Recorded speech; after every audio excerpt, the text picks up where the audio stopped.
cheia de ideias, criativa, visionária? Você consegue ter visão do seu futuro? Quantos aqui se consideram pessoas bem imaginativas aqui? Cadê? Quantos aqui olham para si e acham que faltam, se queria ser mais criativo, cadê? Deixa eu ver. Me parece que é um número maior, mas Deus nos deu essa capacidade. Você lembra qual foi a melhor ideia que você já teve na vida? Para pensar. Peço só para você focar aqui, porque estou construindo um raciocínio aqui de 5 minutinhos com você, e é importante você me acompanhar, e isso tem a ver com o fato da gente estar aqui nessa noite. Talvez você não se lembre agora, mas todos nós já tivemos boas ideias. O fato é que a maior parte das boas ideias não saem do papel, quando vão para o papel. A maior parte das pessoas convivem sonhando, tentando imaginar, mas essas ideias não se tornam realidade. Mas alguma ideia sua, lembre aí, 10 segundinhos, alguma ideia legal que você teve, criativa, na faculdade, no seu trabalho, ela chegou a entrar em ação? Quantos aqui lembram de alguma coisa que você teve uma ideia? Não existia aquele processo, aquilo que você pensou e depois de um tempo, aquilo passou a existir, foi criado, alguma coisa que passou a acontecer, porque você pensou antes daquilo existir. Alguém lembra-se agora aqui? Quantos tem essa experiência? Levante bem alto a sua mão. Quantos aqui não conseguem lembrar disso agora? Ok, quantos não levantaram a mão? Bom, então primeira coisa que eu queria dizer, eu creio nisso, que a gente pode servir como instrumento para ministrar um ao outro. Eu já disse para você aqui ministrar a bênção, saúde, mas eu te peço novamente para você olhar para a pessoa e declarar: Deus vai te dar ótimas ideias, que vão se concretizar, e vão transformar, e vão marcar essa geração. Agora, o que se espera, você crê nisso? Lógico que aí você vai trabalhar, você vai ver quem são os apoios que Deus vai te dar, as pessoas com quem você vai conversar, os mentores que Deus vai te dar, o quanto você vai trabalhar, enfim. A questão é que se espera de uma juventude, de gente jovem, cheia de energia e de coragem, as melhores ideias. Mas você sabe por que está acontecendo um encontro como esse nessa noite? Esse encontro está acontecendo aqui, ele é resultado de um encontro menor, de pastores de jovens, que começou há algum tempo atrás. Nós sentamos numa mesa, e ali nós passamos a nos conhecer, aprender uns com os outros, trabalharmos juntos, nós nos tornamos amigos, a gente passou a andar junto e a sonhar. Esse encontro, antes dele acontecer aqui no Brasil, que a gente chama de capítulo regional, ele acontece em vários países do mundo. E antes dele acontecer em vários países do mundo, em 2012, ele aconteceu lá em Kuala Lumpur, na Malásia. E alguns dos que estão aqui estavam naquele encontro. Ali foi uma mesa global, com aproximadamente 50, 60 líderes, pastores de jovens, de várias igrejas ao redor do mundo. E desde aquele encontro a gente passou a todos os anos, fizemos em San Diego, em Stuttgart, em Lima, enfim, sempre, todos os anos, a gente se encontrando. Esse ano será no Egito, a gente se encontrando para aprender um com o outro, para nos tornarmos amigos, e a partir desta mesa global, aconteceram os capítulos regionais, que neste ano, cerca de 200 pastores, cada pastor lidera pelo menos 500 jovens e adolescentes. A gente vai sonhar, orar, buscar Deus, pensando no Global Youth Movement 2020, que é este congresso que está acontecendo. Então, a partir da mesa global, nós sonhamos com o congresso. Então, olha quantas coisas começaram a acontecer. Uma mesa global lá em Kuala Lumpur, que se repetiu vários anos, que se transformou em capítulos regionais em cada país. Tem até aqui pode colocar na parte dos capítulos, se vocês puderem ir aí pelo computador, Botrel. Pode ir à frente. Stuttgart, os capítulos regionais, América do Norte, Brasil, na Ásia, Norte da África, na Ásia Central, África, Europa e na América Latina. Nós nos encontramos. E a base de tudo isso, sabe o que é, gente? Não é o evento em si, mas são relacionamentos. Andarmos com relacionamentos saudáveis. E aí, começaram a acontecer os congressos, que acontecem de forma continental. Então, deixa eu ver se está aqui, olha, os congressos continentais. O Brasil, todos eles, toda a África, Ásia e Pacífico, Norte da África e os países ali do Golfo, América do Norte, América Latina e o Brasil por causa da dimensão continental que o Brasil tem, que é este congresso que está acontecendo. E a partir desses congressos aconteceu o ano passado, um congresso global que se repetirá a cada 3 anos. O ano passado aconteceu na Guatemala, e acho que tem imagens aqui, tem um vídeo, vamos colocar só para você conferir. Tivemos 6.000 participantes, líderes de 55 nações, e eu já vou chegar lá.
Pode aplaudir ao Senhor por tudo isso que Deus está fazendo.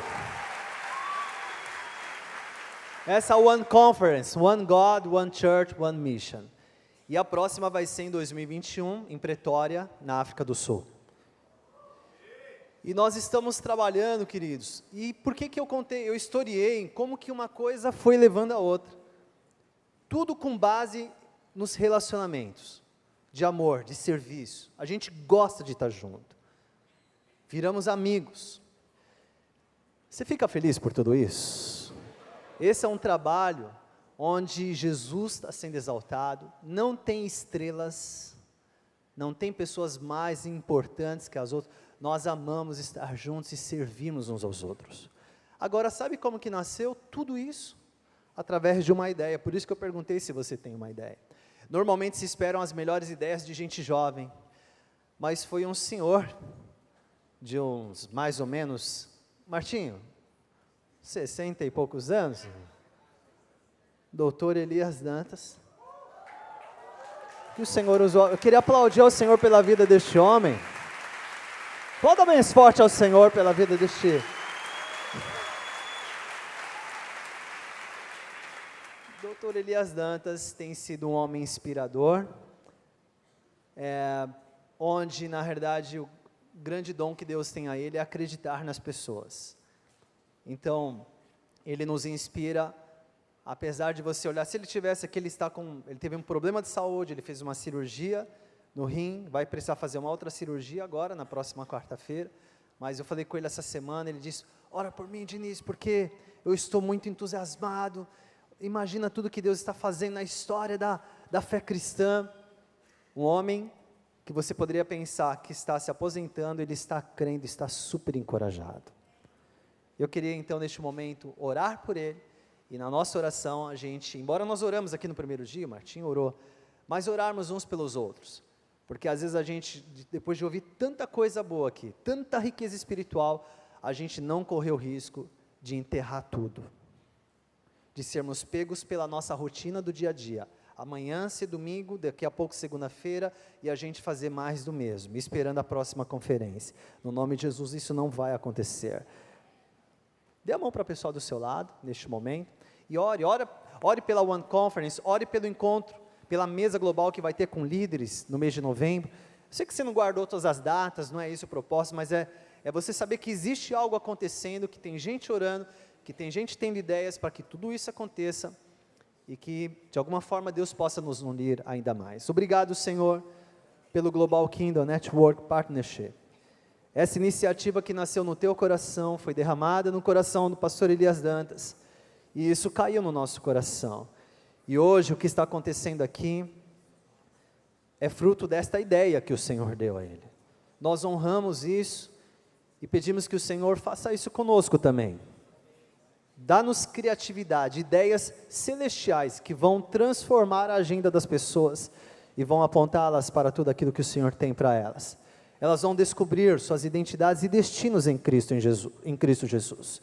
Nós oramos mais uma vez que o Senhor recupere, renove as forças do doutor Elias. Obrigado pela vida dele, pelo instrumento de bênção que ele é na nossa vida, e que todos aqui, desde aquele que está bem familiarizado com o GKPN, até aquele que chegou hoje, que nem sabia o que é, possa se alegrar por fazer parte de um trabalho que visa a unidade, que visa apoio mútuo, que visa servirmos uns aos outros. Em nome de Jesus, amém. Vamos aplaudir mais uma vez bem forte ao Senhor. Está preparado para aquilo que você vai ouvir agora? Cadê o Theo? Theo, onde você está? Vamos receber aqui Theo Hayashi, que nessa noite vai inspirar o nosso coração. Eu lembro quando eu comecei a falar, Deus, eu quero me mover em curas. Me conecta. Eu falava, o meu sonho era viajar com Reinhard Bonnke, aquele alemão que viajava para a África e fazia as coisas de milagres. Eu falava, Deus, me conecta com Reinhard Bonnke. E você falou assim para mim, você não merece se conectar com Reinhard Bonnke, porque tem um skate park perto de onde você está e as pessoas estão se contundindo. Por que você não vai lá e ora pelos enfermos lá? Eu ficava lá sentado com 2 amigos meus, a gente ficava falando, música, cai. Os moleques lá no skate, eu tô aqui, cara, deixa eu orar com você, cara, o que está acontecendo? Sabe, às vezes a gente traz um preconceito. Quando que o meu ministério vai começar? Quando que vai começar o mover de Deus? O mover de Deus está aqui, na tua frente.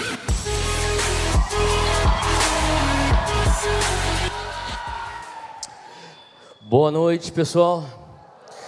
Vamos ficar de pé onde você estiver. Fica de pé. É uma honra eu poder estar aqui com vocês. GKPN, eu quero agradecer todo o pessoal aí da mesa diretiva. São amigos queridos meus, o Diniz, o Madaleno, o Léo, enfim, tem tantas pessoas que eu amo que estão envolvidas nesse movimento, e eu sou muito privilegiado de estar compartilhando a palavra com vocês hoje. Eu sei que a gente já orou, mas nunca orar é demais, não é verdade? Então a gente vai orar mais uma vez. Feche teus olhos onde você estiver, erga suas mãos para o alto, repita comigo: Senhor Deus, bem forte, Senhor Espírito Santo, eis-me aqui, nessa noite, eu te dou total liberdade, traz o teu alinhamento, aquilo que o Senhor quiser fazer, eu estou aberto. Agora toma alguns segundos com tuas próprias palavras e começa a falar para Ele que Ele tem permissão para fazer o que Ele quer fazer em você. Aonde você estiver, seja espontâneo, comece a falar: Pai, eu estou aberto, faz, Senhor, aquilo que o Senhor quiser fazer. Espírito Santo, nós dependemos de Ti hoje à noite.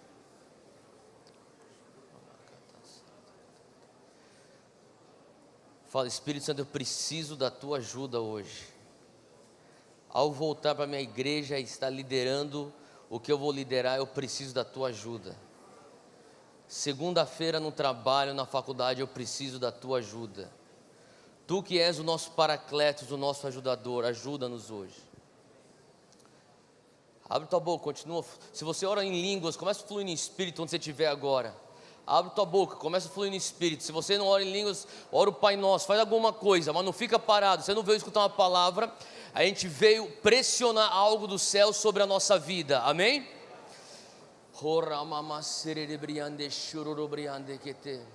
Começa a fluir, onde você estiver, começa a falar: Espírito Santo, eis-nos aqui, nós precisamos algo dos céus, eu quero algo de Ti, Senhor.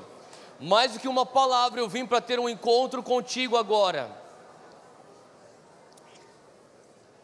Mas, Senhor, abençoa, Pai, a nossa nação, abençoa as nossas igrejas, Pai. Nós queremos voltar com algo fresco para as nossas igrejas, Deus, para as nossas cidades, Senhor.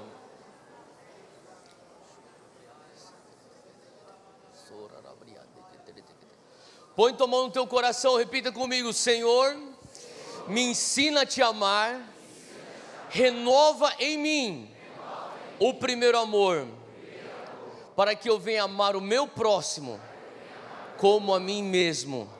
Nessa noite, toca a minha vida, renova minha mente, transforma o meu ser. Se você orou isso com fé, dá uma salva de palmas para Jesus onde você estiver. Glória a Deus, glória a Deus. Antes de você sentar, fala para quem está do teu lado: se prepara, Deus tem coisas novas para você.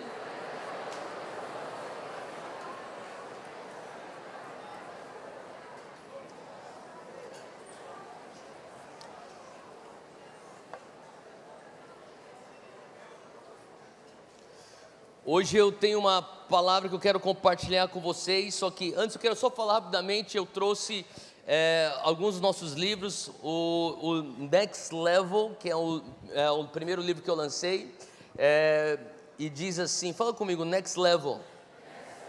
Diz assim: o próximo, fala para quem do teu lado: eu declaro sobre a tua vida que o teu próximo nível vai começar no final da sua zona de conforto.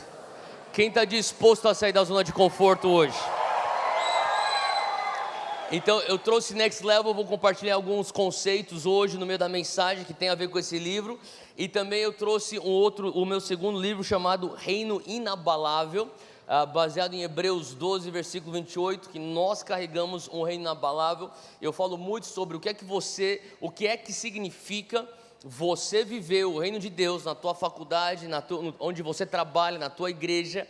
Quantos aqui entendem que o reino de Deus é grande demais para estar contido dentro das quatro paredes da igreja? Não é verdade? Eu realmente creio que se nós formos ver uma transformação, um avivamento que realmente vai deixar um legado nessa nação, o avivamento tem que sair para fora das quatro paredes da igreja. se ficar contido dentro das quatro paredes da igreja, a gente não vai ter uma transformação genuína. E a transformação genuína começa quando a gente vê os sinais do reino entrando no mercado de trabalho. Então, eu falo muito sobre o que significa você viver o reino de Deus nas 7 esferas da sociedade. Está tudo aqui nesse livro, o que significa você ver transformação. Então, se você está com fome por essa mensagem, eu vou falar bastante sobre isso hoje também. Nós temos lá atrás, no final, você pode estar garantindo a tua cópia. Compra também para os teus amigos, para alguém, para abençoar alguém.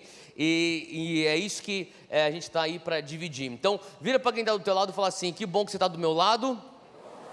Você é filho de Deus. Você tem o DNA de Deus. Deus é generoso. No final do culto, exerça a tua generosidade. Vai lá no fundo e compra um next level para mim, em nome de Jesus, amém. Amém? Esther capítulo 4, abre aí comigo, Esther capítulo 4, eu tenho uma mensagem que está dentro do meu coração, eu quero compartilhar isso com vocês, e depois a gente vai dar espaço para o Espírito Santo fazer o que Ele quer fazer, amém? Amém. Esther capítulo 4 é a história de Esther, a rainha Esther, aquela garota que cresceu sempre chamando a atenção porque ela era muito linda, e ela tinha esse dom, e o Senhor tem começado a falar comigo sobre uma geração que é dotada. Talvez você pense: Theo, eu não tenho um dom, eu não tenho um talento, eu não tenho uma habilidade. A verdade é que Deus te deu algo, e se você conseguir primeiramente identificar esse algo, segundo, se você conseguir multiplicar aquilo, e se você conseguir se pôr à disposição com o teu dom para ser usado por Deus, o Senhor pode transformar o mundo com o teu dom. Você acredita nisso? E eu creio que nós estamos aqui, somos líderes que estamos dispostos a fazer a diferença. Esther era uma garota que talvez ela não tinha entendimento por que ela nasceu tão linda. E ela acaba então chegando numa posição de influência. Ela está num lugar de influência ela é a rainha agora, casada com o rei, e do lado do rei ela tem uma oportunidade para realmente fazer a diferença. Fala comigo, fazer a diferença. Quem aqui tem a convicção que você nasceu para fazer a diferença? Levanta a mão aqui, tá? Esther, ela era uma garota que talvez ela sabia disso, mas no versículo 14, que é o que nós vamos estar olhando agora, daqui a pouco, você começa a escutar então a voz do seu tio Mordecai, como uma voz profética, despertando o propósito do dom dentro dela. Eu creio que nós somos uma geração dotada, como eu disse, mas às vezes o dom que está dormente carece de uma voz profética para despertar aquilo e fazer com que haja então um gatilho que vai transformar ou culminar numa transformação. E Esther, ela estava para dar para trás, no versículo 14, ela está num lugar onde o povo de Israel está debaixo da ameaça de um genocídio. Mordecai, então, ele vem e marca uma conversa com ela, e em secreto, porque as pessoas não podem saber que ela é judia, que Mordecai está falando com ela, que ele conhece ela. E debaixo dessa ameaça, Mordecai começa a sentir que a sua sobrinha, que ele preparou para estar naquele lugar, está começando a dar para trás. E diante disso ele diz no versículo 14: Esther, porque se de todo te calares neste tempo, socorro e livramento virá de outra parte para os judeus. Fala comigo, socorro e livramento. Eu queria que você entendesse uma coisa aqui. Essa palavra tem falado muito comigo. Sabe, eu entendo que o que Deus está querendo dizer para nós hoje é que Deus vai fazer no Brasil e nas nações o que Ele vai fazer com você ou sem você. Deixa eu falar de novo. Deus vai fazer o que Ele vai fazer no Brasil e nas nações com você ou sem você. Ele diz assim: Esther, é o seguinte, se você continuar calada, socorro e livramento, Deus levanta de um outro lugar. Faz sentido? Eu realmente acredito que nós estamos vivendo tempos onde o Senhor está esperando o posicionamento da nossa parte. E nesse momento, Esther está diante de uma decisão a se tomar. Eu tenho que me posicionar ou eu posso ficar aqui no meu anonimato, no conforto do palácio? Eu vou ser salva, o povo vai sofrer, os meus primos vão morrer, meus tios vão morrer, todos os meus amigos que eu cresci na comunidade judaica vão morrer, mas pelo menos eu estou aqui salvo. E Mordecai falou: olha, espera aí, Esther, escuta o que eu estou te falando. Socorro e livramento virá de um outro lugar para aquele povo que é o escolhido de Deus, Israel. Agora, continua comigo nesse texto, ele diz: porém, tu e a casa de teu pai perecereis. Sabe, eu comecei a entender uma coisa aqui, a vontade de Deus corporativa e a vontade que Deus tem para mim como indivíduo. Deus está falando: você tem uma opção hoje, Theo, de se posicionar e dizer sim para aquilo que eu tenho para a tua vida como indivíduo, e de alguma maneira o teu chamado individual se encaixa num chamado corporativo, ou você não precisa dizer sim, mas independente do que você disser, socorro e livramento levam-se de algum outro lugar. Eu sei que sou um pouco direto o que eu estou falando, e eu quero que você entenda que a minha intenção hoje é que nós venhamos entender o momento e o tempo que nós estamos vivendo com sobriedade. Eu olho para a minha vida e eu tenho olhado para as pessoas ao meu redor.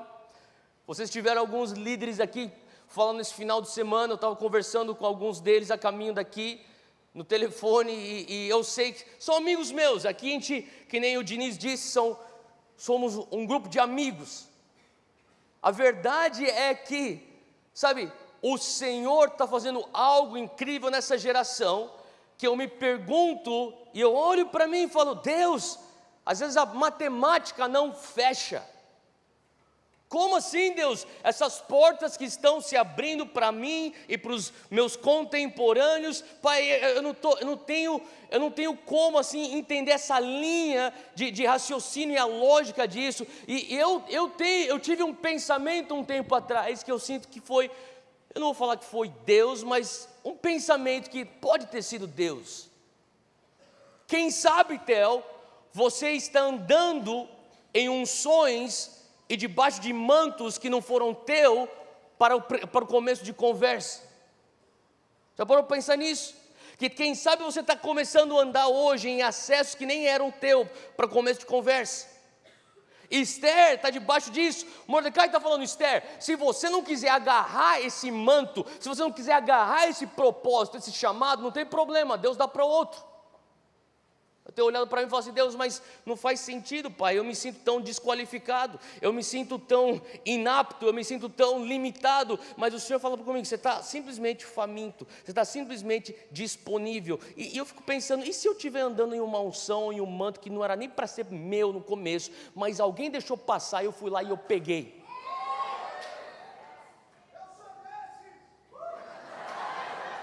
É o Israel. Vocês estão aqui comigo, gente? Fala um pouquinho ao teu lado: se você deixar teu manto cair perto de mim, eu pego e levo embora.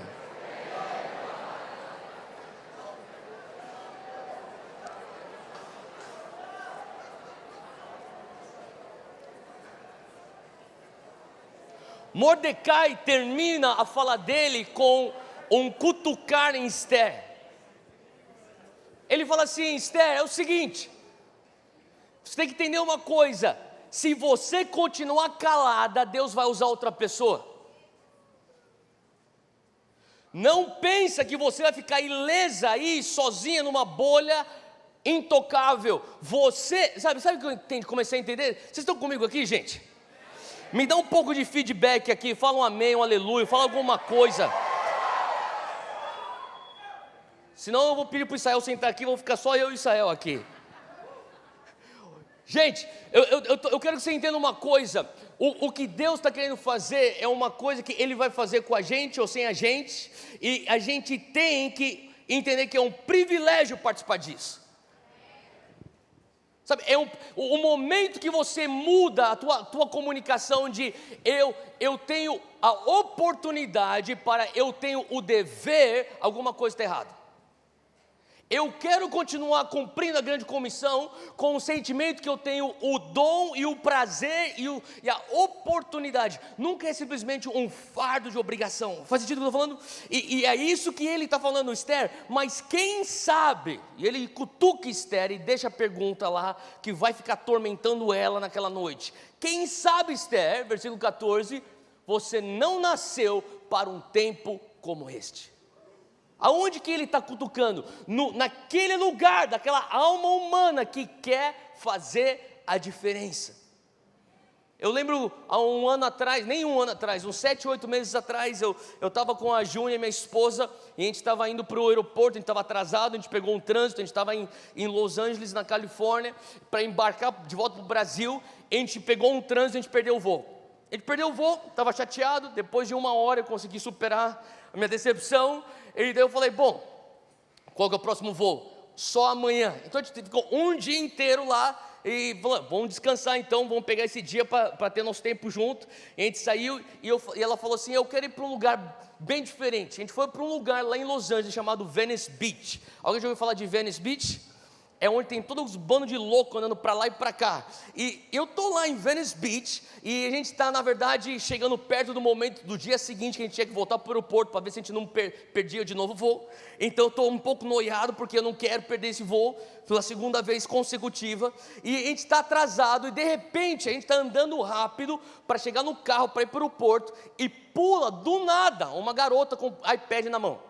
Ela põe na minha frente e fala assim, oi, tudo bem? Você tem 2 minutinhos para salvar algumas crianças na África? Hã? Você tem 2 minutinhos para escutar o que eu tenho para falar? Você pode salvar crianças na África.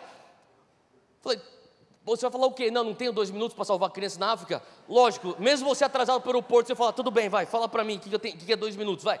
E ela começa a falar, ela começa a falar sobre uma ONG que ela está trabalhando, que ela está representando. Ela fala sobre esses poços que eles estão cavando, águas que eles estão purificando, e quantas pessoas são mortas por conta de água que não é filtrada. E ela começa a dar estatística, daí eu parei, calma aí. Falei assim, deixa eu falar uma coisa, você conhece tal ONG? Eu citei o nome de uma ONG.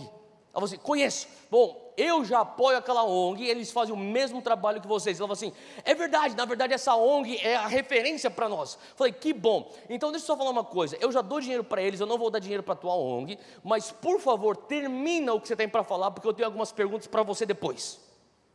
Então ela continuou falando mais talvez 1 minuto. Ela parou, ela falou assim, falei, legal o teu pitch, muito bom, agora eu quero fazer algumas perguntas para você. Eu já te falei que eu não vou te dar dinheiro. Tá bom, então o que você quer saber? Falou assim, quantos anos você tem? 26 anos de idade. Qual é o teu nome? Falou o nome dela. Você é de onde? Sou nascido e criado aqui. O que você faz na tua vida? Hoje eu só estudo. Você é cristã? Não. Qual é o teu background religioso? Algum católico, protestante? Nada de cristianismo? Não, nada. Meus pais são agnósticos. E você? Eu sou agnóstica. Então deixa eu te perguntar, por que você faz o que você está fazendo aqui? Você ganha para fazer isso? Você não, é um trabalho voluntário. Então por que você faz o que você está fazendo hoje, aqui? Ela ficou me olhando. Eu perguntei, você se sente culpada por você ter nascido na Califórnia e crescido aqui com tanto privilégio? Não. Certeza? Será que não é culpa que te motiva você estar aqui nessa rua com o iPad na mão tentando tirar dinheiro de mim? Ela ficou me olhando. Não é culpa, é um senso de responsabilidade. Falei, me explica mais então. Eu acho que eu nasci num lugar que tem privilégios, e eu estou num momento, num tempo com tecnologia, e o mínimo que eu posso fazer é ser responsável na minha posição, porque no fundo eu quero fazer a diferença. Eu olhei para uma menina agnóstica falando daquele jeito, eu falei assim, Deus, essa coisa de querer fazer a diferença, deixa eu falar uma coisa, você não precisa nem do Espírito Santo para ter isso. Deus já te fez como ser humano com esse instinto de querer fazer a diferença. Mordecai capitaliza em cima disso. Ele chega e fala assim, Esther, quem sabe você não nasceu para um tempo, fala comigo, tempo como esse. Vira para quem do teu lado e fala assim, é tempo de fazermos a diferença.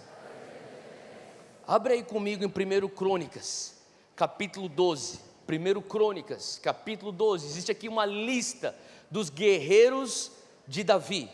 Davi, um líder militar, todos nós conhecemos, Davi era um homem de sangue, e daí em 1 Crônicas, capítulo 12, ele vai pela lista dos seus guerreiros, e quando ele chega no versículo 32, ele diz sobre os filhos de Issacar, são os da tribo de Issacar. Ele fala assim: os da tribo de Issacar, esses guerreiros, 200 chefes com seus parentes, e todos eles, eu estou lendo aqui da versão NVT, entendiam bem, fala comigo, entendimento, os acontecimentos daquele tempo, e sabiam qual era o melhor caminho para Israel seguir. Eu quero que você entenda uma coisa, aqui ele descreve os filhos de Issacar como aqueles que têm entendimento dos tempos. Fala comigo, discernimento.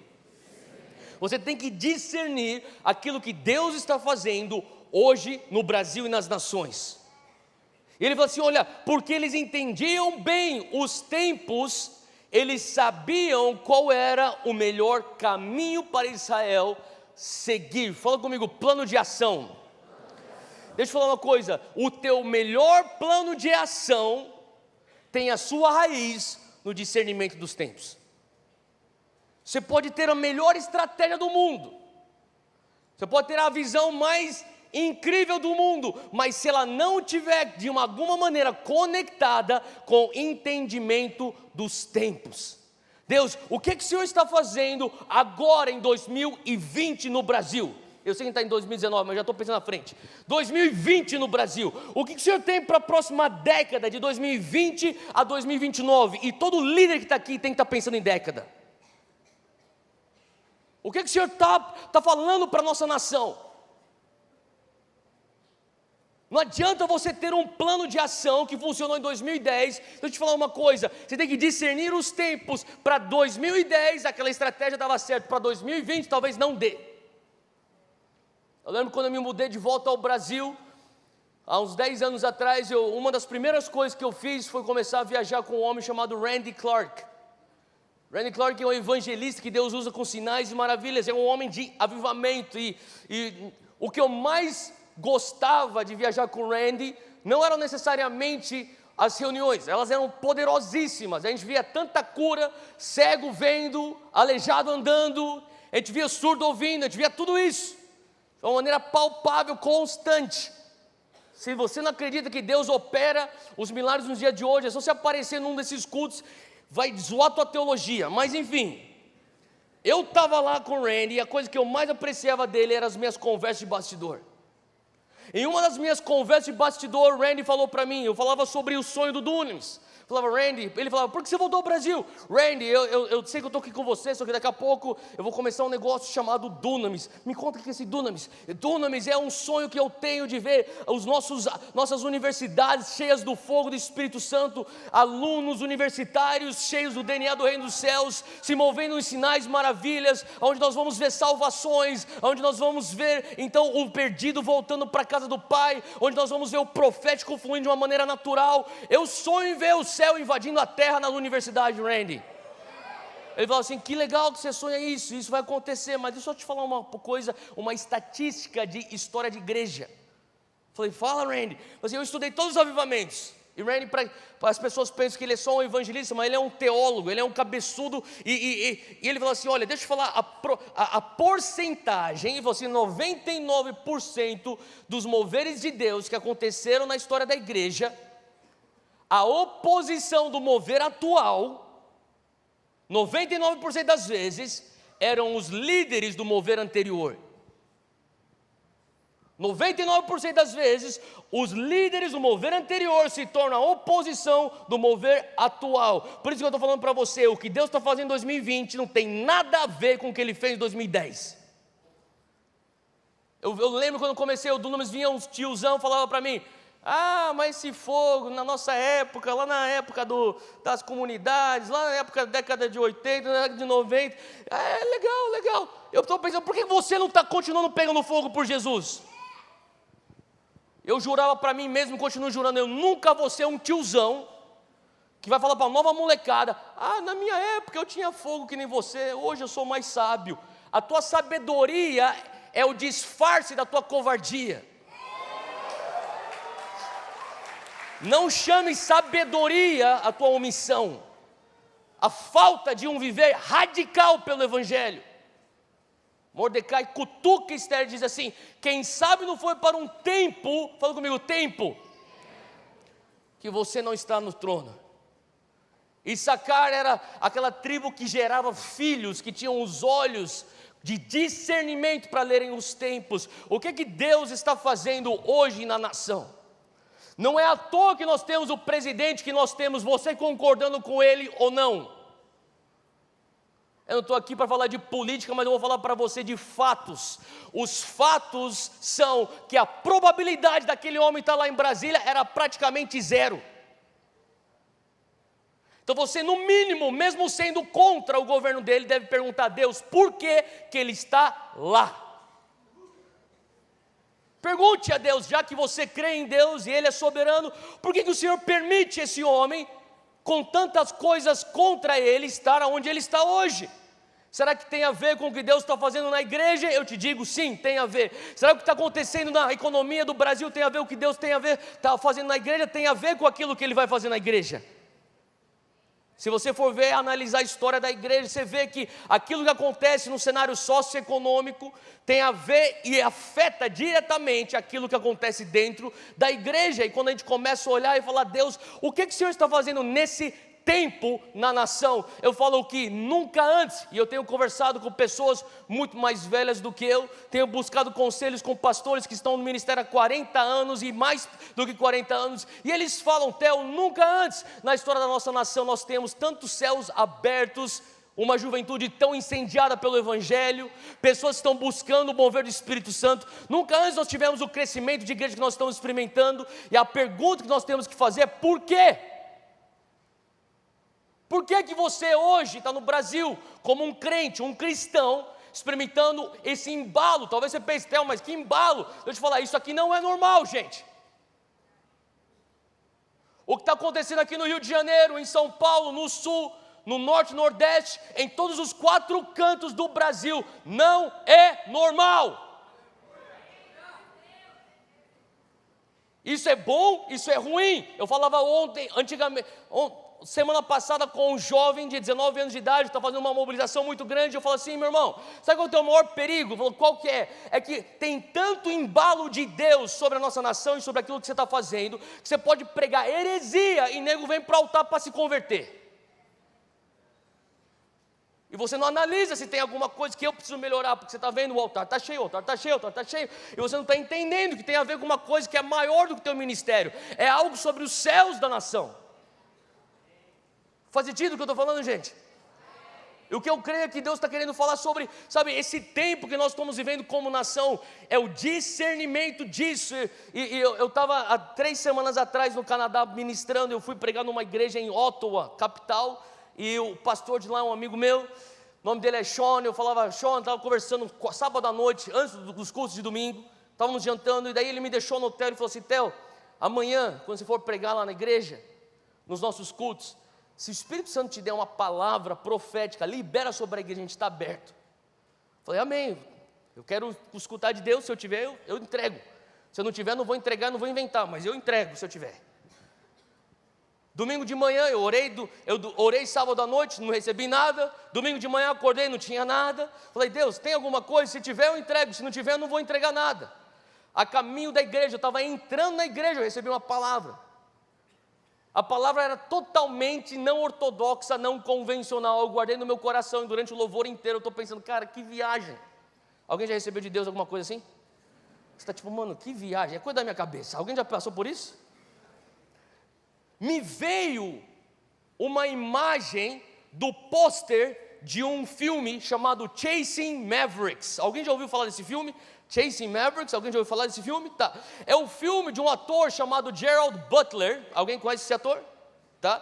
E esse cara é um surfista nesse filme, e ele está ensinando esse jovem surfista a pegar onda, e ele está falando sobre ondas que são tipo os big wave riders, tá ligado? Aquelas ondas que são tipo prédios de 6 metros de altura, de 6 andares de altura, que assim, não são as ondas que a gente assiste, tipo Felipe Toledo, Gabriel Medina pegar, é um outro tipo de surf isso aqui. Isso aqui é o tipo de surf que os caras preparam a vida inteira para pegar uma onda, e aquela uma onda, se o cara não entrar certo na onda, mata a pessoa. Faz sentido o que eu estou falando? Olha só, essa foto que eu quero mostrar para você é lá da praia de Mavericks. Você está vendo esse tamanho dessa onda? Se a gente puser, isso, obrigado. Olha o tamanho dessa onda. Essa foto foi tirada lá em Mavericks, na costa da Califórnia, perto de São Francisco. Eu não conheço esse surfista, eu não sei nem o nome desse surfista, mas uma coisa eu posso te garantir, que esse surfista está morrendo de medo. Sim? E você estaria morrendo de medo se estivesse nessa posição onde ele está aqui.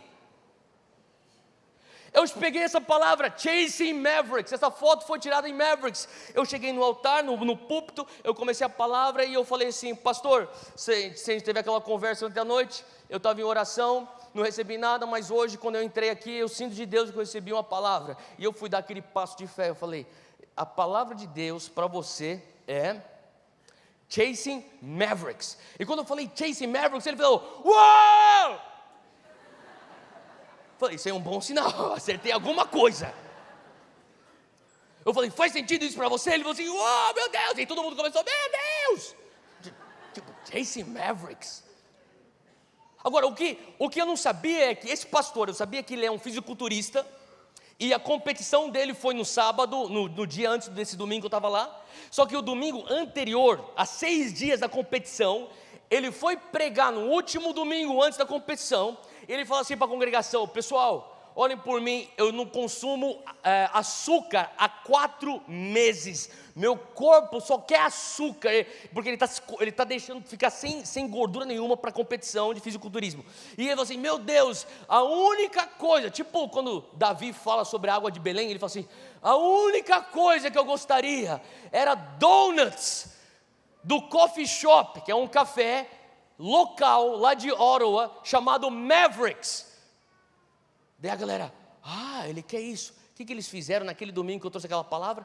Eles trouxeram uma caixa de donuts do Mavericks. Daí quando eu falei Chasing Mavericks, os caras levantaram a caixa. Meu Deus, olha a caixa do donuts Mavericks.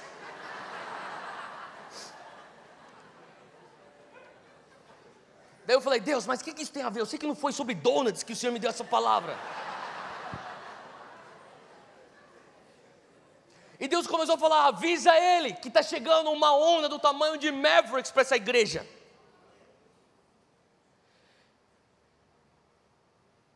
E ele falou uma coisa que você precisa entender aqui, ó. Se você sabe inglês, você vai entender, se você não souber, eu vou te explicar. Vem cá.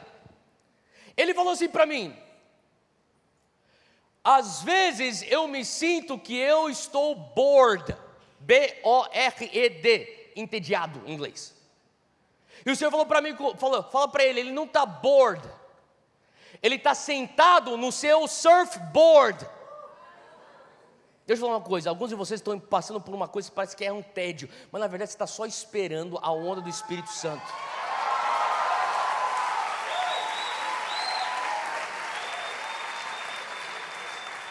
Parece que você está bored, só que você está em alto mar, você já passou a arrebentação, você está sentado lá, você está tipo, nada está acontecendo, nada está acontecendo. E eu estou falando para você, sabe, se você fosse assistir esse filme você entenderia, ou e eu sei que quem está no Rio de Janeiro deve ter bastante surfista aqui, então deixa eu te falar uma coisa. Muitas vezes você faz coisas que são não convencionais, por exemplo, acordar 5 horas da manhã para ir para a praia.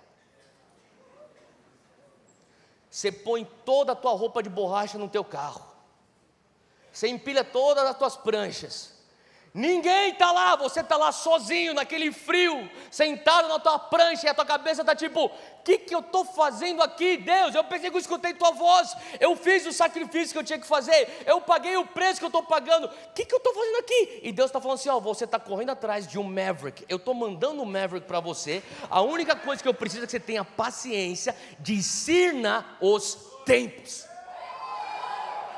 Eu lembro quando eu voltei para o Brasil, há 11 anos atrás, eu era menos ocupado que eu era hoje, então eu tinha bastante tempo para fazer bate-volta lá para o Guarujá, em São Paulo. Eu ia com um amigo meu que era surfista, e ele falou assim, eu vou te ensinar a pegar onda, e eu até hoje não aprendi, mas eu ia lá. E quando a gente chegava lá, ele parava o carro, as pranchas estavam no carro, eu já estava para tirar as pranchas. Ele falou assim, calma, espera um pouco. Ele saía, ele ia para um pico mais alto, ele ficava assim,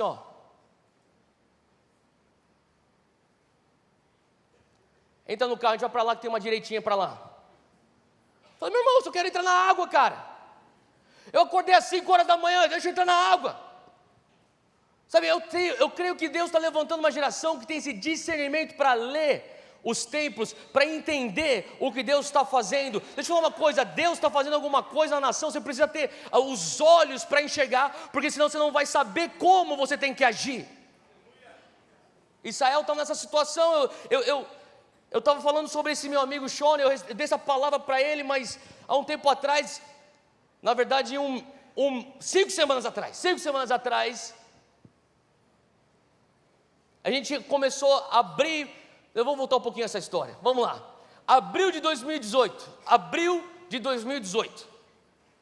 um amigo meu chamado Andy Bird, que é um dos líderes da Jocum, ele vem para o Brasil, vem para São Paulo, ele fala, Theo, vou almoçar. Ele foi dar uma aula numa escola de missões, a gente foi junto, a gente sentou numa mesa, numa churrascaria, onde o céu encontra a terra, e a gente estava lá, e de repente ele começou a abrir o coração dele, começou a falar assim, eu estou dando desencorajado, eu estou sem fé. Eu falei, o que está acontecendo, Andy? Eu falei, cara, tem uma coisa tão incrível que eu pensei que ia acontecer, mas parece que não vai acontecer. Ele estava falando sobre o The Call do Lou Engle, vocês conhecem o The Call?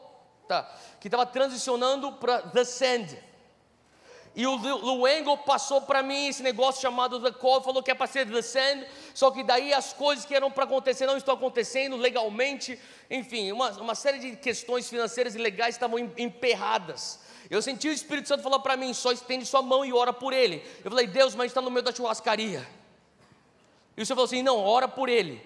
Eu peguei e falei, Andy, dá aqui tua mão, eu vou orar por você. Eu peguei a mão dele, comecei a orar, eu falei, Deus, tudo aquilo que tiver emperrado, desemperra, desbloqueia, faz um caminho onde não tem caminho. E eu como um amigo, eu estou querendo só ajudar ele, como um amigo, ele está sem fé, eu estou orando e de repente a glória de Deus começa a descer sobre aquela churrascaria. Quem já viu a glória de Deus descer num lugar totalmente inusitado, sabe o que eu estou falando? E de repente começou, de repente a gente está lá tipo, na churrascaria, mano, muito louco.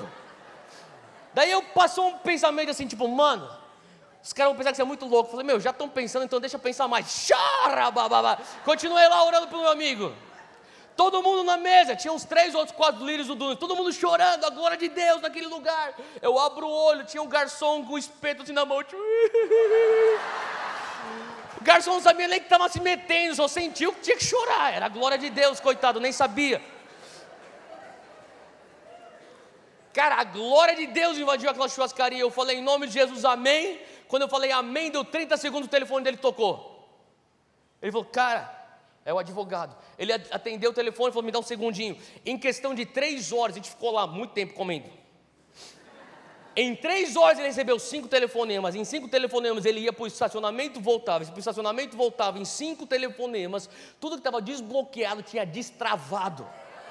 Totalmente destravado. Ele bota, na hora de pagar a conta, ele olha para mim e fala assim, Theo, é você. Eu falei, o que sou eu, cara? Você tem que entrar nesse negócio. Eu falei, não, você está maluco, velho. Eu estou cuidando de uma igreja, eu estou cuidando de um negócio chamado Dunamis, eu tenho 2 filhos pequenos, uma família, você está louco, cara. A última coisa que eu quero é isso, porque eu também sabia que eu tinha que botar dinheiro nesse negócio. Então eu falei, eu não quero esse negócio não, cara. Eu estou aqui só para te encorajar. Eu falei, não, você pode dizer sim para aquilo que Deus já está dizendo sim? Eu falei, Deus, sim, eu não sabia nem o que era. Eu falei, sim.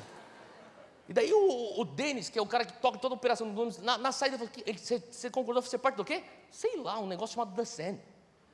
Era nesse naipe que eu estava, em abril de 2018. Enfim, fui descobrindo o que era esse negócio até fevereiro de 2019. Quando a gente chega lá em Orlando, não sei, alguém estava aqui lá em Orlando? A galera tá. Quando a gente chega lá em Orlando, em fevereiro de 2019, aquele estádio lotado de 60 mil jovens, clamando por um derramar de Deus, nessa mobilização para o cumprimento da grande comissão. Cara, era tanta, eu pisei o pé no palco e comecei a ver camisa da seleção. Falei, caraca, eu estou no Brasil ou estou na Flórida, cara? Daí eu descobri que é a mesma coisa. Daí, enfim... Daí eu tô lá e tipo, era tanta, quem esteve lá sabe o que eu estou falando, era tanta a presença de Deus naquele estádio, os céus rasgados, especialmente no momento onde os brasileiros estavam liderando a adoração, era tanta presença de Deus. Eu lembro que no dia seguinte a gente se reuniu para discutir o que é próximo, a liderança do Deceno, o que é, e agora, e depois disso? E daí tem algumas pessoas que estão falando assim, tal lugar. Todo mundo tinha uma opinião. E de repente o Lou Engle chega e ele fala assim: nós todos podemos concordar que ontem não seria ontem se não fossem os brasileiros no estádio. E nisso todo mundo olha para mim. E o Andy fala: Theo, você quer ser o próximo? E eu ia falar: não. Mas eu senti o Senhor falando assim: olha, se você não se levantar, socorro e livramento vai vir de um outro lugar. Eu falei: eu nunca me conheci não ser fominha. Me dá. É a gente. E a gente vê a pergunta, então, qual estádio? Eu pensei, vamos para o Allianz Parque, que é menor lá em São Paulo, é mais controlado, é tranquilo, 55 mil pessoas, a gente consegue ralar o ano inteiro e tentar ver se a gente consegue fazer alguma coisa nisso. E eu estava conversando com o Andy no telefone, e ele estava perguntando para mim, ele me ligou: Theo, e aí, conseguiu fechar o estádio? Eu falei: cara, a gente está tentando entrar em contato com o pessoal lá da diretoria, não está conseguindo ter retorno, mas cara, ele falou assim: cara, e aquele outro estádio grande lá que você tem perto da tua casa? Ah, o Morumbi? Não, aquilo lá é grande demais, vamos para o Allianz Parque. Falei: mas você não orou a respeito daquilo lá? Não, mas o Allianz Parque é mais tranquilo, tem 55 mil assentos, vai dar certinho, é o tamanho ideal. Eu estou falando, ele falou assim: mas você orou a respeito disso? Eu falei assim: não, mas eu acho que é o Allianz Parque. Eu estou falando isso na frente de um restaurante, quando de repente eu olho, eu levanto a cabeça, quem que me vem andando na minha direção? O presidente do São Paulo. Falei: caramba, eu sou São Paulo, eu queria xingar o cara, porque até agora a gente não está dando jeito no meu time, mas eu vi que aquele negócio não tinha nada a ver com o meu coração de São Paulo, não tinha a ver com uma coisa dos céus. Daí eu falei: Andy, você não vai acreditar o que aconteceu. Ele falou assim: o que aconteceu? O presidente de São Paulo acabou de entrar nesse restaurante aqui que eu estou comendo agora. Eu falei assim: e agora? Sabe o que é isso? Ele falou: o quê? É um sinal de Deus, vai lá e fecha o Morumbi com ele. Enfim, não fui fechar com ele naquele momento, mas eventualmente a gente fechou o Morumbi, não fui fazer Allianz Parque. 5 semanas atrás a gente abre as inscrições para Allianz Parque. Allianz Parque não, Morumbi. Em 5 horas e meia, todo o estádio do Morumbi está esgotado. Eu não estou falando de inscrição de graça, estou falando paga. 5 horas e meia, tudo esgotado. Quando deu 1 hora, 10 mil, eu liguei: ô Denis, dá uma ligada lá nessa empresa aí que faz o ticketing aí, que deu algum pau no sistema dos caras, que isso aqui é impossível, velho. Eu falei assim: cara, eu já liguei 4 vezes lá. É verdade, está vendendo mesmo, cara. Eu falei: cara, não é possível isso, cara. E, enfim, eu estou no meio desse negócio, 5 horas e meia, a diretoria do Morumbi liga para a gente e fala assim: vocês têm noção do que aconteceu? Eu falei: o que aconteceu? Vocês acabaram de bater o recorde de esgotamento do Morumbi. Eu falei: calma aí. Eu falei: qual que era o recorde antes da gente? Ele falou assim: era 6 horas e o U2 e Coldplay vocês bateram com 5 horas e meia. Quando eu escutei aquilo, eu sabia, tem alguma coisa que Deus está fazendo. E alguém falaria: duh. Mas demorou isso para eu entender que Deus está fazendo alguma coisa. O maior choque foi quando eu fui descobrir que tinham milhares e milhares de pessoas na lista de espera. Daí eu falei: Andy, o que a gente faz, cara? A gente lotou um estádio, está cheio de gente para fora. Eu lembro que o Andy catou e me ligou depois de um tempo e falou assim: o Lauren Cunningham, fundador da Jocum, tem uma mensagem para você. Ele pediu para entregar para você, porque eles estavam todos no encontro juntos lá no Egito. Falei: qual que é? O Lauren falou: quando você esgota o Morumbi em 5 horas e meia, é porque as coisas estão fora do controle. Sim. Se as coisas estão fora do controle, não ouse você meter tua mão numa coisa que é de Deus e é soberana. Deixa Deus fazer o que tem que fazer. Sabe, muitos de nós, a gente tenta construir uma coisa e falar: Deus, põe tua bênção dentro disso. Quando Deus na verdade está falando: reconheça onde eu estou agindo e construa a tua estrutura ao redor daquilo. Falei: Deus, o que seria nós construirmos uma estrutura ao redor disso? A gente sentiu: cara, por que não vai para o segundo estádio? A gente foi para o nosso segundo estádio aí no Allianz Parque. Alguns de vocês estão a par do que está acontecendo. Ele praticamente esgotou e tem gente de fora.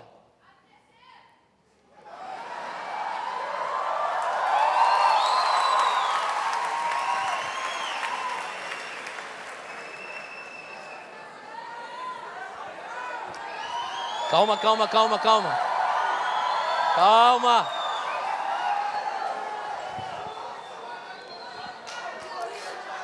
Calma aí. Calma. Depois a gente ora por vocês. A gente faz a fila da libertação daqui aqui, ó. A gente está orando e falando, Deus, o que é o próximo passo? Eu estou dividindo isso com vocês porque eu quero que vocês entendam uma coisa. Eu sei que tem muito pastor de jovem aqui. Não tem a ver com o nome de um ministério. Não tem a ver com o nome de 6 líderes liderando o movimento. Tem a ver com uma coisa que está acontecendo na nação do Brasil. Eu cheguei hoje de manhã da Holanda. Ontem eu estava com os líderes que estão mobilizando aquilo que é conhecido como Awakening Europe, um movimento que está lotando estádios na Europa. Eles falaram, Theo, quando a gente soube dos 2 estádios no Brasil, eu reuni minha equipe e teve um ciúme santo que tomou conta da gente. Se eles fazem no Brasil, isso a gente tem que fazer isso aqui na Europa. Sabe, eu creio que Deus está fazendo uma coisa no Brasil que é catalítica. O Brasil como uma nação catalisadora, um gatilho que vai ser o efeito dominó nas nações. Só que a gente precisa entender o que Deus está fazendo na nossa nação. Nós precisamos ter o entendimento e o discernimento. Abre comigo em Êxodo, capítulo 33, eu quero continuar a mensagem. Versículo 12, Moisés ele está diante de uma onda. Se a gente puder deixar só essa onda aqui, mais um pouquinho, por favor. Sabe, eu estava meditando sobre, Pai, como que se navega o favor? Sabe, eu quero que você entenda que o que está acontecendo hoje na nação brasileira é um favor do céu sobre o Brasil. É algo soberano de Deus que é além de denominações, é além de redes de igreja. Eu não tenho nada contra denominações, não tenho nada contra placas de igreja, mas é além de grandes nomes, grandes ministérios, é algo que é soberano, é do Pai sobre a nossa nação. E eu consigo enxergar isso como se fosse uma onda desse tamanho. E o Senhor começou a falar comigo, quando você está navegando, quando você está surfando uma onda desse tamanho, a única coisa que te interessa é posicionamento. Eu só preciso que você esteja posicionado da maneira correta. Sabe, muitos de nós fomos treinados desde pequeno a pensar que nós temos que lutar por um romper. Economiza porque vai fazer falta. Estuda e dá duro, senão você não vai ter oportunidade na vida. Quando a oportunidade bater na tua frente, é melhor você tomar posse disso aí. A gente luta, tem que lutar, é a sobrevivência, é a luta do sobrevivente. Sabe, essa mentalidade que é correta de certa maneira, só que a pergunta é, nós nunca fomos treinados a saber o que fazer depois que o romper acontece. Então, o que acontece quando o romper está na porta? A gente luta, na cabeça a gente sabe, tem que jejuar, tem que orar, tem que discipular, tem que ganhar alma, tem que expandir, tem que dar passo de fé. A pergunta é, quando vem o avivamento, o que se faz com o romper de Deus? A gente se condicionou tanto a lutar pelo romper, que a gente também não teve tempo para pensar, Deus, como que nós nos portamos dentro de um romper? Eu lembro que, há um tempinho atrás, eu fui para a Coreia. Foi a primeira vez que eu fui ministrar na Coreia, foi no mês de março. Eu estava conversando com alguns pastores coreanos, eles me falaram uma coisa que me chocou, eu levei de volta para casa com isso. Eles falaram assim, Theo, você tem que entender que a Coreia é um fenômeno da história da igreja. Nunca antes, em algum momento, um país entrou num avivamento tão rápido quanto a Coreia. No final da década de 50, a Coreia é tida como se fosse Camboja, Laos, Vietnã, esgoto a céu aberto, as ruas de terra, injustiça social, crise econômica. Daí Deus levanta um homem, muitos já ouviram falar de Yong Cho, e ele começa um movimento de oração. Existe um avivamento que é derramado naquela nação, que culmina numa reforma. Hoje a Coreia é tão próspera quanto países que nem Japão, Singapura. Só que ele falava assim, Theo, você tem que entender que hoje os jovens abaixo de 35 anos da Coreia, 2% apenas são evangélicos. É o país que mais rápido entrou no avivamento e mais rápido saiu. Eu voltei com isso para minha cabeça e falei assim, tá bom, você tá crendo por um avivamento no Brasil, mas o que garante que você vai ter isso? E uma vez que você tem, o que garante que você permanece nesse avivamento? Eu acho que Moisés sabia disso.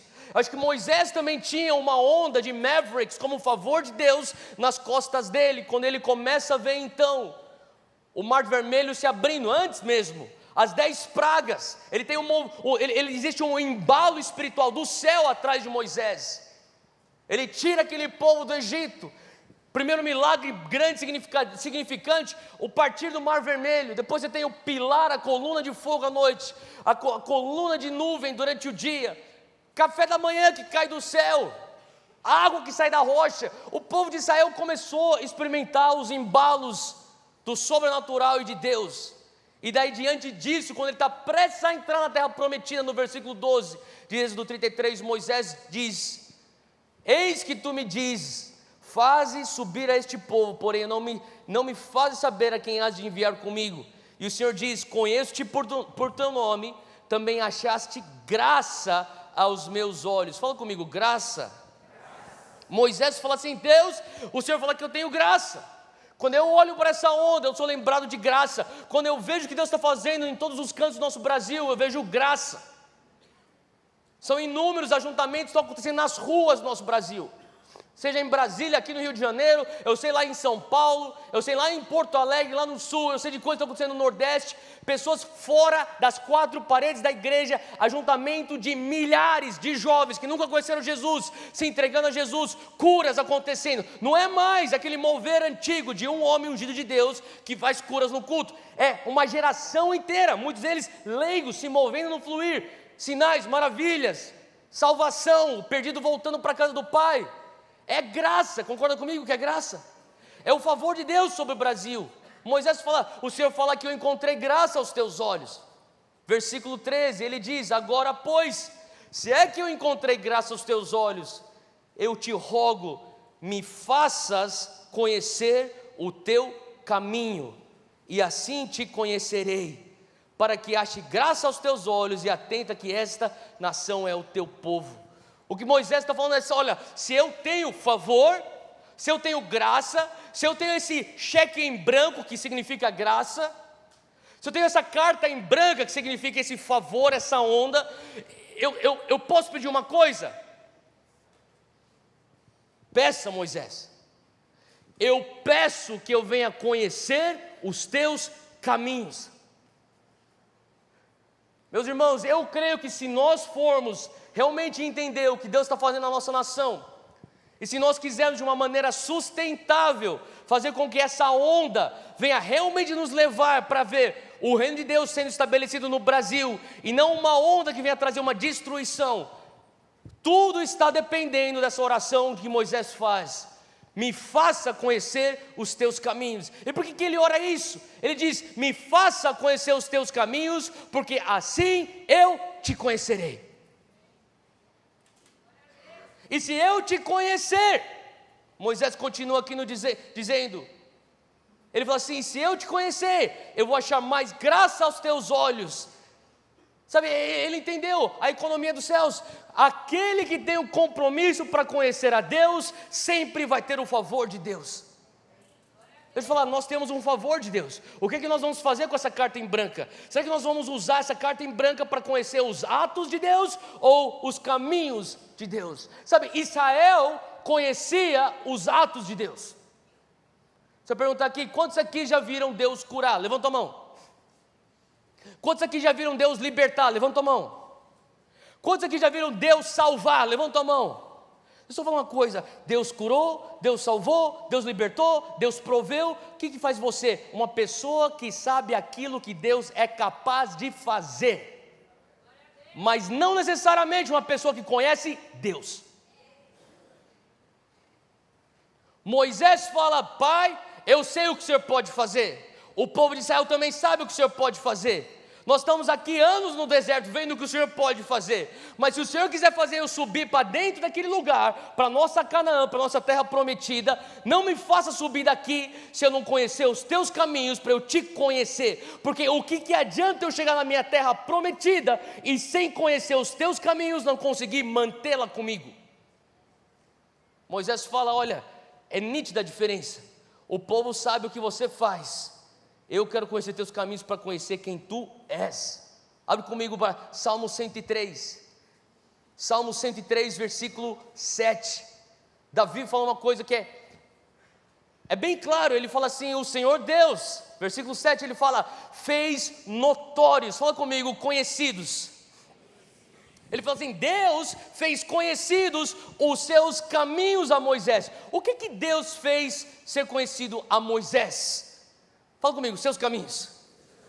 Mas olha só, ele faz a diferenciação de uma maneira tão clara. E Deus fez notórios os seus feitos aos filhos de Israel. Eu amo o sobrenatural, eu amo os milagres, as curas, os sinais, os prodígios. Mas deixa eu falar uma coisa: se nós não graduarmos como igreja, de não só buscarmos os sinais, para buscarmos os seus caminhos, o avivamento que nós estamos buscando, ele não é sustentável.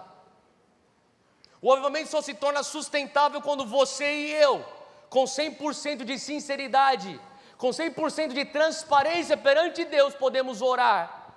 Possamos orar: Deus, eu não quero a tua provisão. Deus, eu não quero a tua proteção, se vier às custas da tua presença. Deus, eu não quero a tua bênção, se a tua bênção me custa o abençoador. Deus, eu não quero entrar na terra prometida, se uma vez que eu entrar na terra prometida eu descubro que o Senhor nem está lá dentro. Eu não quero isso. E Moisés fala: Deus, se eu achei graça aos teus olhos, se a tua presença não for comigo, não me faça subir daqui. Cara, deixa eu só te falar de um português bem claro. Deus está expandindo, está aumentando a graça dele sobre o Brasil. Como que nós mantemos a graça dele sobre a nação? Conhecendo os seus caminhos. Você pode perguntar até, mas tudo bem, o que significa os caminhos de Deus? Se você estiver anotando, eu tenho uma definição bem simples para os caminhos de Deus. Os caminhos de Deus são os princípios e os processos que Deus opera em nossas vidas, oriundos da sua natureza. O que significa que o que Deus está fazendo na tua vida é customizado para você, não tem nada a ver com o que Ele está fazendo com a pessoa do teu lado. Então para de se comparar. Para de se comparar quantos seguidores no Instagram fulano tem, quantas pessoas vão para o acampamento, quantos jovens vão para o acampamento. Cara, o que Deus está falando com você, se comprometa a Deus. Eu estou comprometido com os teus caminhos. Faz sentido o que eu estou falando, gente? Quando você tem um compromisso com os caminhos de Deus, você conhece Deus e você está descansado. Você tem um descanso que você fala assim: Deus, eu entendo que o Senhor está fazendo, o Senhor está trabalhando dessa maneira comigo. O que significa que muitas pessoas falam: eu quero a paz que excede todo entendimento. Quem quer a paz que excede todo entendimento? A paz é o descanso. Deixa eu falar uma coisa, só que as pessoas não estão percebendo que quando você fala eu quero a paz que excede todo entendimento, você tem que estar disposto a entrar em lugares que você não entende. Só que você quer entender tudo. E Deus quer trabalhar com você de uma maneira que você não vai entender.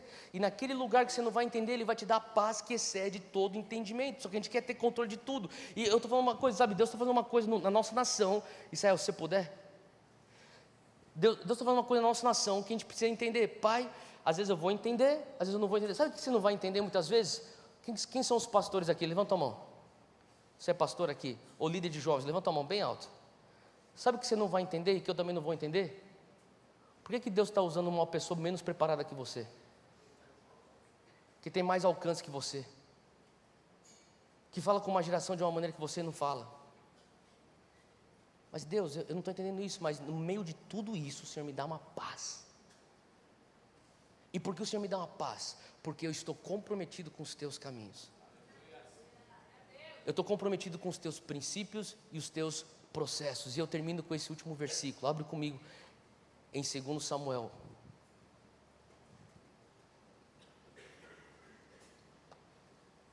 Moisés tinha um apreço pela presença. Essa mesma presença que veio por conta do compromisso que ele tinha com os caminhos do Senhor. Davi também tinha. Diz aqui que eles puseram, 2 Samuel 6, só para você entender, Davi então assume o trono. Quando ele assume o trono, a primeira coisa que ele quer fazer, ele quer trazer a presença de Deus, a arca, de volta para a cidade de Davi. Então, a arca estava na casa de Abinadab. Segundo Samuel 6, alguns vão falar que estava por 20 anos, outros teólogos vão dizer que estava lá por 40 anos, independente se é 20 ou 40 anos, ou seja, quanto tempo foi, é um bom tempo que essa arca estava dentro da casa de Abinadab, estava longe da cidade de Davi, do lugar que tinha que estar o tabernáculo. Então, Davi fala, a primeira coisa, eu vou trazer de volta essa arca. E quando ele começa a trazer de volta a arca, versículo 3, puseram a arca de Deus numa carroça nova e a levaram da casa de Abinadab na colina. Uzá e Aiô, os filhos de Abinadab, conduziam a carroça com a arca de Deus. Aiô andava na frente, Davi e todos os israelitas iam cantando e dançando perante o Senhor, ao som de todo tipo de instrumento atrás. Quando eles chegaram, segue aí comigo, segundo Samuel 6,6. Quando eles chegaram na esquina de Nacon, Uzá esticou o braço, segurou a arca de Deus, porque os bois haviam tropeçado. E a ira do Senhor acendeu-se contra Uzá por seu ato de irreverência. Por isso Deus o feriu, e ele morreu ali mesmo, ao lado da arca de Deus. Olha, talvez você já conheça essa história, mas só para tentar pintar aqui direito, você entender o que está acontecendo.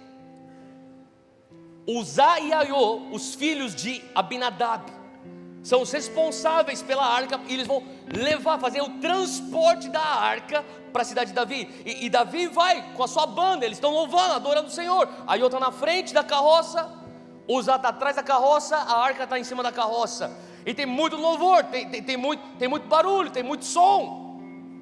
Então imagina Davi lá junto com seus músicos, e de repente, Davi olha para trás, e essa palavra que diz que Deus feriu Uzá, se você pegar no grego original, significa basicamente Deus, ele causou uma explosão dentro de Uzá.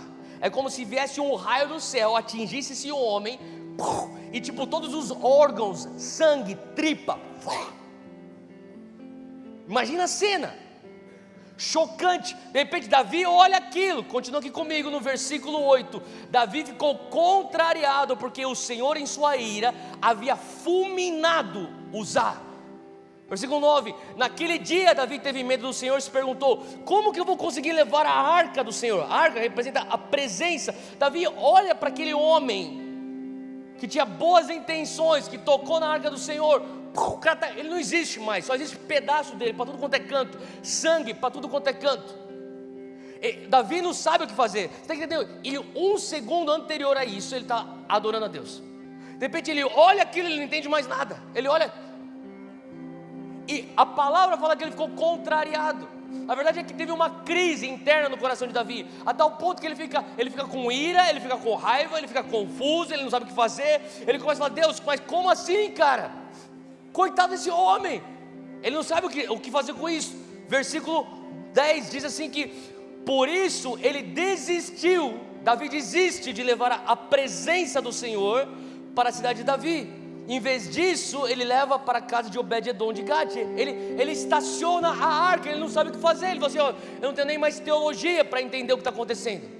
Eu quero que você entenda uma coisa, você levar a arca da casa de Abinadab para dentro da cidade de Davi é uma onda de favor, é a graça de Deus. No meio da graça de Deus, Davi tem uma crise. Moisés está falando assim, nós estamos prestes a entrar na terra prometida. Antes de nós entrarmos com todo esse favor, com essa onda de favor que nós estamos experimentando, Pai, não me faça subir daqui se tua presença não vem comigo. Pai, eu quero que o Senhor entenda, eu estou comprometido com os teus caminhos. Você fala, nós temos que como igreja olhar além das obras, dos atos de Deus. Davi olha para o ato, ele olha, eu não estou entendendo esse ato de Deus.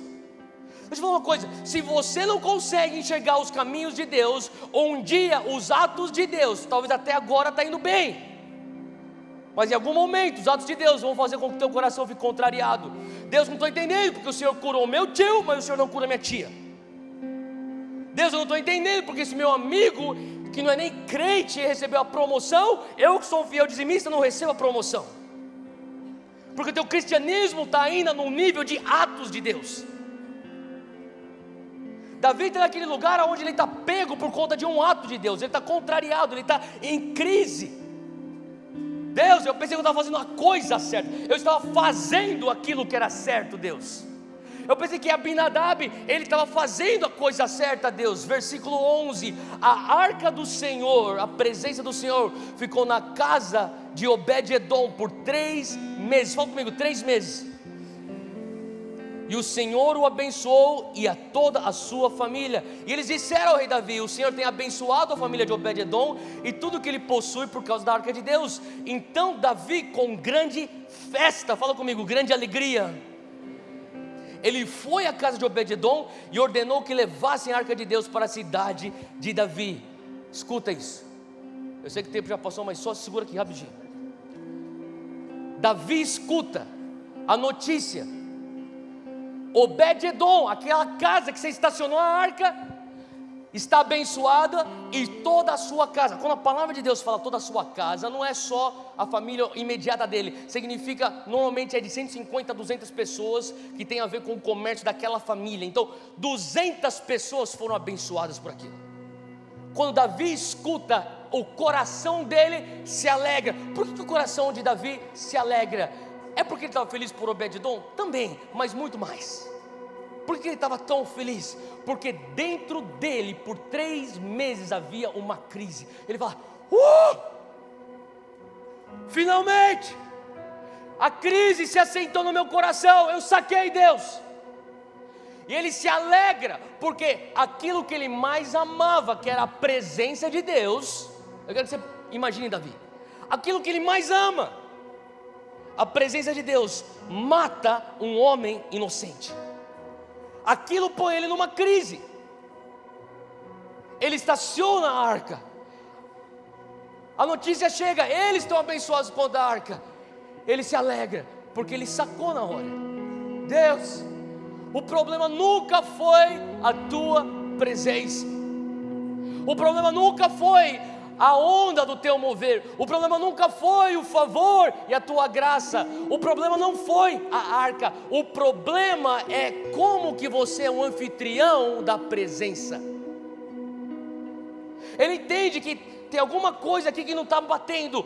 20, 40 anos, morte em Abinadab, 3 meses, bênção em Obed-edom. A arca era a mesma arca, mas por que para um leva a bênção e para outro leva a morte?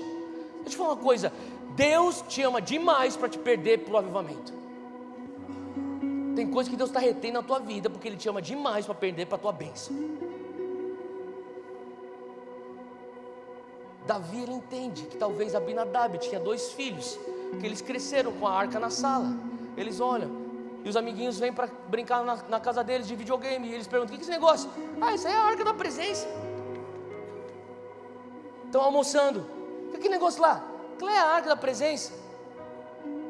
Estão jantando: cuidado aí para não esbarrar na arca aí.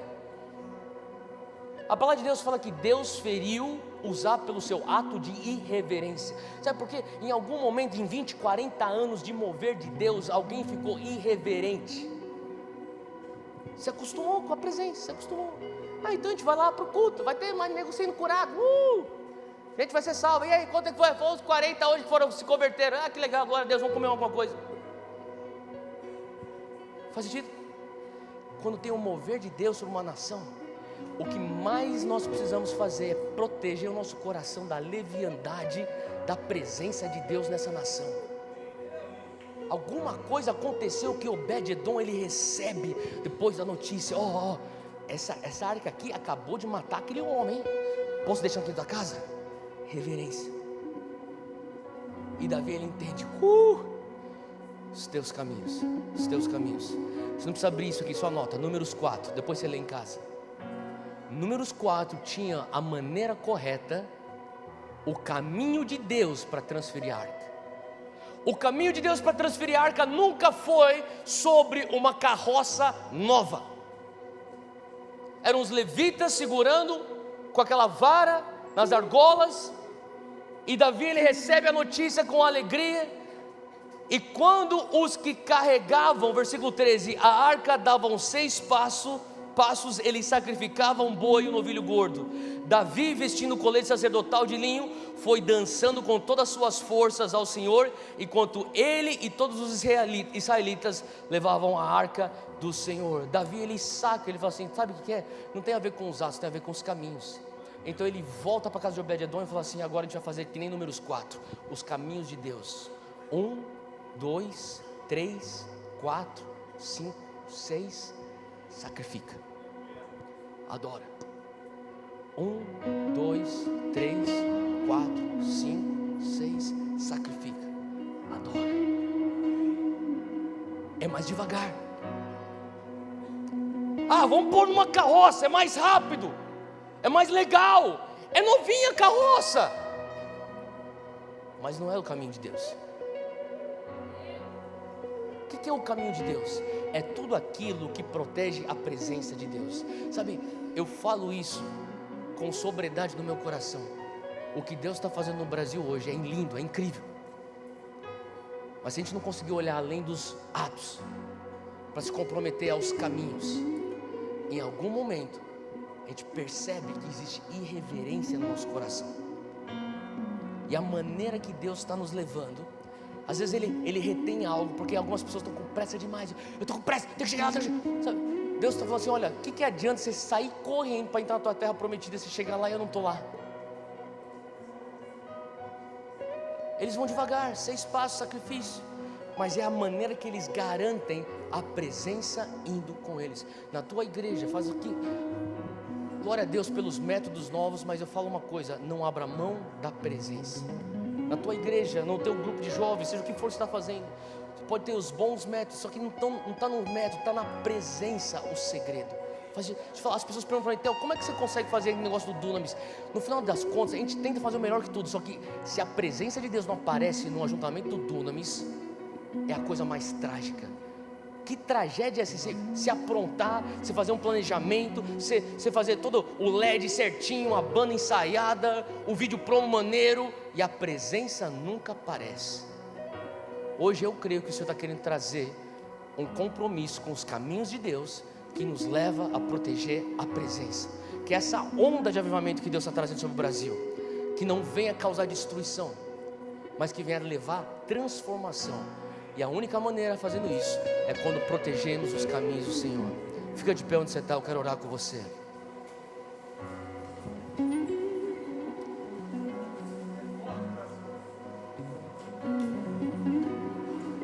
Feche os teus olhos onde você está.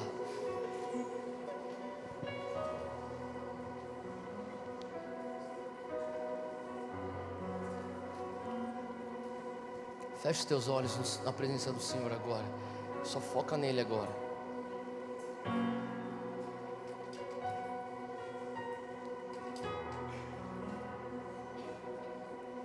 Pai, eis-nos aqui, Pai. Nós reconhecemos que o Senhor está trazendo uma onda sobre a nossa nação. É além de denominações, é além de rede de igrejas, é além de nomes. Nós reconhecemos, Pai, que é além de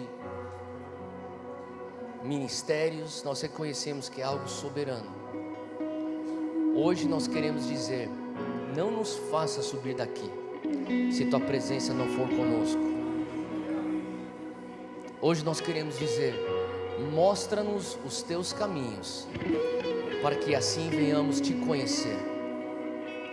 Pai, nós te louvamos pelas curas, nós te louvamos pelas salvações, nós te louvamos pelos atos, mas Pai, nós queremos olhar além disso, olhar para quem Tu és. Pai, eu peço que no fundo hoje, que nós venhamos sair daqui com uma fome de Te conhecer, que nós venhamos ter uma fome no nosso coração de fazer com que todos os jovens que nós lideramos venham Te conhecer, não apenas experimentar os Teus atos, mas Te conhecer. Pai, que nós venhamos ser de alguma maneira como Obed-edom, protegendo, Pai, a Tua presença. E fazendo assim nós seremos abençoados. Em nome de Jesus.